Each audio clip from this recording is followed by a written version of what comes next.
Perkenalkan kami mahasiswa dari Universitas Surabaya. Tujuan kami datang ke sini ingin mencari Bapak yang mengelola pasar ini untuk meminta pendapat Bapak tentang pembuatan tugas kelompok kami.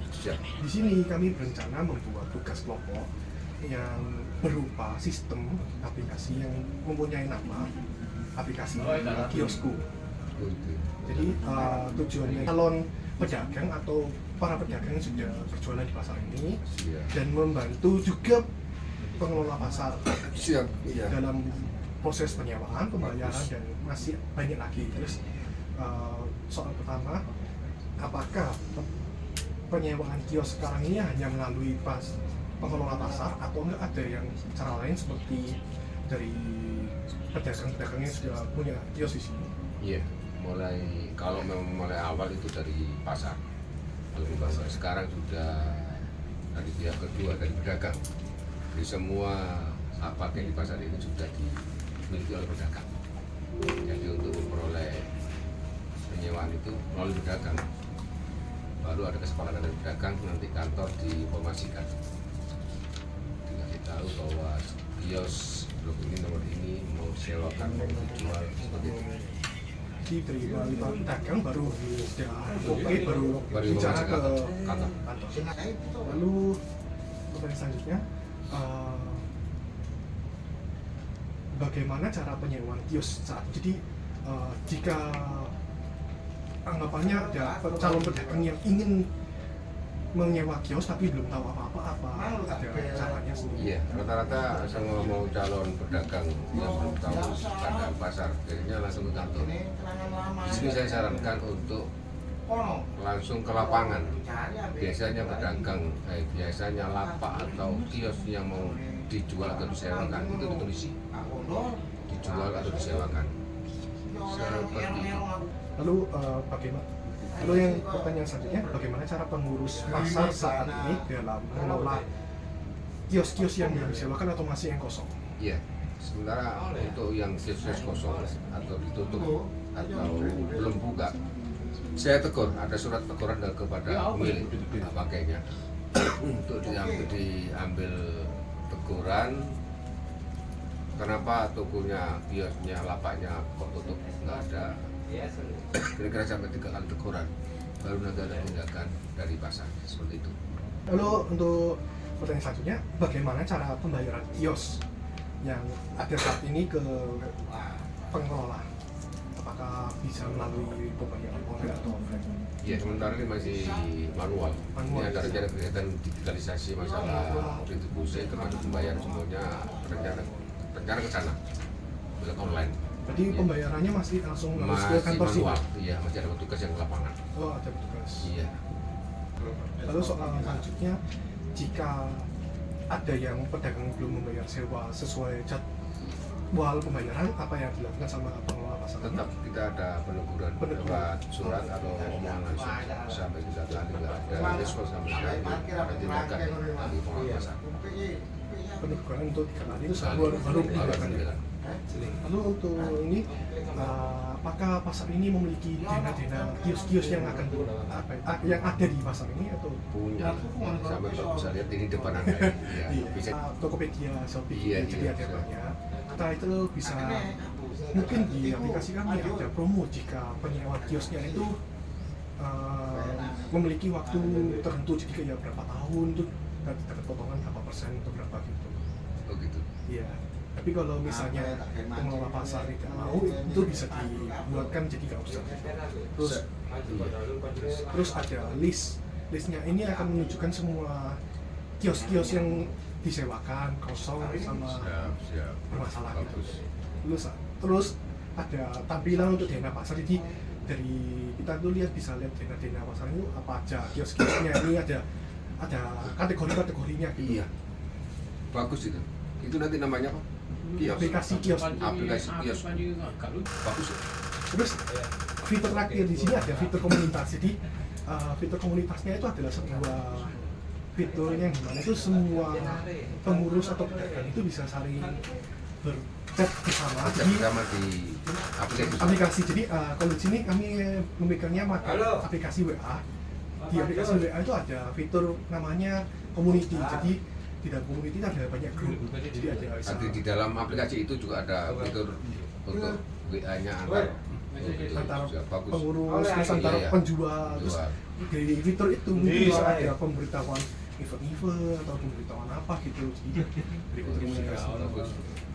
Terus menurut Bapak apakah fitur-fitur yang tadi saya jelaskan sudah memenuhi? Sudah alhamdulillah. Sudah. Yang penting pedagang bisa menyalurkan promo barang dagangannya ya, termasuk yang lain tadi saya setuju sekali. Terus pertanyaan terakhir ya, Pak.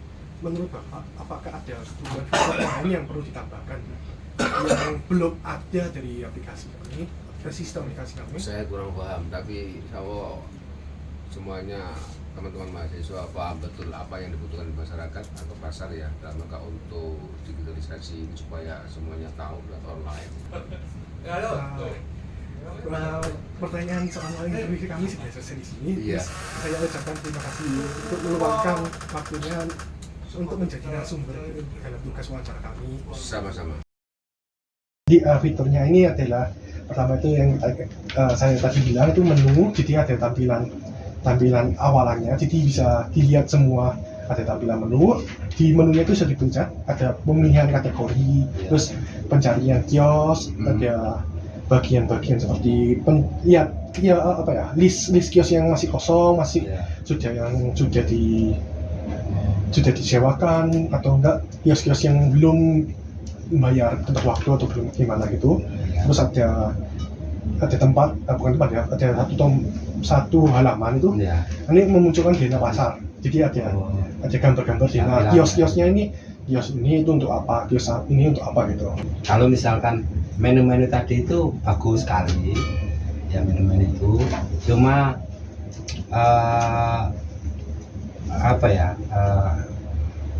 klasifikasi setan kayak ini kan sudah klasifikasi sembako, gerabah, sayur, buah, palen itu kan ada klasifikasi. Di sini terus fitur terakhir kami itu ada fitur komunitas. Jadi fitur komunitas itu untuk kami menyediakan tempat untuk kita menyediakan tempat di WA, karena WA sudah ada fitur untuk community. Jadi ada fitur community-nya itu ada banyak grup. Jadi tinggal calon-calon pedagangnya ini tinggal bisa milih mau masuk grup apa saja. Jadi ada grup untuk isinya itu tempat untuk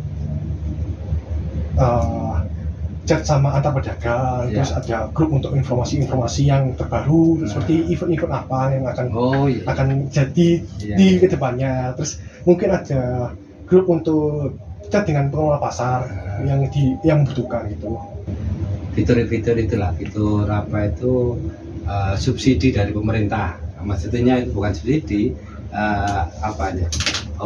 istilahnya harga murah dari pemerintah untuk menekan harga di pasaran itu loh. Kan biasanya melambung nih, naik terus pemerintah ada turun tangan untuk mengendalikan. Dikasih harga murah, tapi yang beli khusus pedagang biar menekan harga itu murah. Kemudian tiap 3 bulan sekali masyarakat dipantau dari dinas perekonomian, Disperindak, dan juga statistik, terus dan Pemkot dipantau terus harganya, Pemkot dan Pemprov itu masyarakat. Fitur mungkin kalau misalkan para pengunjung senang ke pasar atau ada penggagaan khusus, ini pasar sebenarnya itu sih penggagaannya apa kok Pak Jokowi kesini tuh, Pak Jokowi kan kesini kemarin tuh.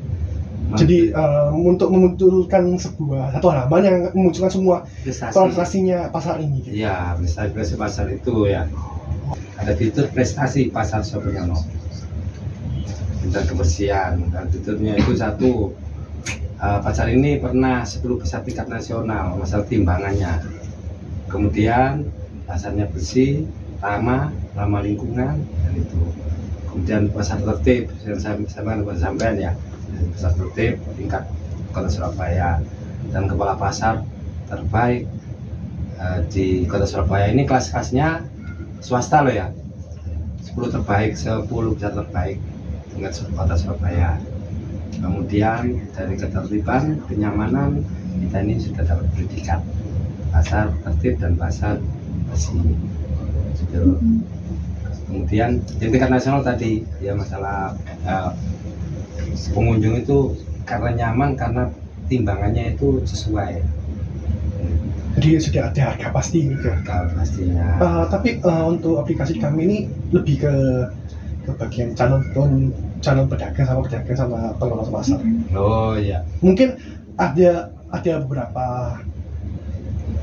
ini kita membuatkan beberapa tampilan tuh yang bisa dilihat sama calon-calon pembeli yang kayak bisa melihat Dena, terus yang tadi minta menampilkan prestasi yang ada di pasar ini. Ya. Mungkin kami bisa memberikan sebuah tampilan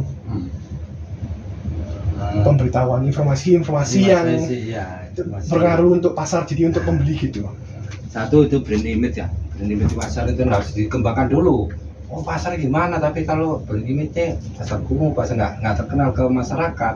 Kita manajemen sendiri tapi tidak mengenal ke umum, ya otomatis pasar itu sepi. Bagaimana pasar ini bisa go public, brand image dikenal masyarakat secara luas, itu harus ada itu. Kalau kita memanajemen antar pedagang, tapi kalau kita nggak keluar, ya otomatis kita ini ketinggalan informasi. Ya tetap pasar tradisional zaman dahulu. Bagaimana cara pasar tradisional mengikuti informasi masa digital. Nah kan gitu. Kalau nggak ngikuti, otomatis ketinggalan pasar. Jadi ada fitur-fitur tadi, investasi, kemudian fitur-fitur pengaduan sudah. Nah, mungkin pengaduan dari pedagang, dari dari pedagang atau pengunjung ke manajemen pasar. Karena ada atau fitur belum? Fitur pengaduan atau pelayanan. Nah, pengaduan. Minimnya fitur pengaduannya itu nanti jadi satu dengan di grup komunitas, jadi bisa langsung chat. Oh langsung ya. Nah, jadi bisa langsung chat di grup untuk pengelola pasar sama pembeli. Jadi iya. Jadi kan ada follow up-nya, ada kalau misalnya ada komplain dari pengunjung, ada pedagang, pengurus manajemen pasar itu cepat menangani kan gitu. Kemudian penanganan masalah kebersihan sudah, kayak sampah baik itu tidak ya? Untuk itu belum ada. Siap, karena limbah dari pasar Seponya ini bekerjasama dengan dinas 3R ya, bagaimana sampah Seponya ini bisa menjadi pupuk. Kan sampah organik dari limbah. Ini kan yang saya bingung yang fitur yang antara pedagang dan antar pedagang itu kan ya. Di sini lebih fokusnya ke pedagang sama pengelola. Jadi pedagangnya ini untuk bagian masuk ke fitur komunitas, terus penyewaan kios, list kios. Jadi saya lihat kiosnya apa aja yang belum bisa disewakan, bisa menyewa. Terus untuk bagian pengelola itu ada di fiturnya bisa lihat di semua list kios yang sudah disewa sama yang belum disewa. Terus nanti ada list yang untuk pembayaran, jadi ada kios mana yang sudah pembayaran, terus kios mana yang belum pembayaran, dan kios mana yang sudah melewati tanggal pembayaran gitu.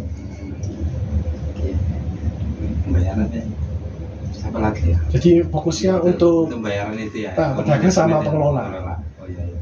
Tapi ada beberapa tampil halaman yang bisa dilihat sama pengunjung untuk melihat seperti Dena. Terus prestasi yang tadi kayak minta untuk prestasi pasar gitu. Ya. Jadi yang intinya antara pedagang dan manajemen pedagang dengan pengelola gitu ya. Jadi kayak itu. Satu halaman itu tentang pasar ini gitu. Kira itu sudah cukup mungkin itu. Sudah bagus ya. Apa ya? Jadi yang disampaikan kepala pasar itu sesuai juga. Memang kepala pasar terbaik ya, Kota Surabaya. Mungkin informasi itu sudah pas sampean. Mungkin dari generasi sampean mungkin ada kekurangan, bisa nggak apa-apa ditambahkan. Gitu. Karena ini kan pengelola pasar ini masih ketinggalan masalah digitalisasi. Teman, untuk wawancara saya ini. juga mohon maaf, informasi memang apa yang kami sampaikan mungkin kurang puas. Alan dan kawan-kawan bisa nanti tanyakan langsung ya. Ya cukup puas untuk ya. yang mendapat informasi. Ya, ya.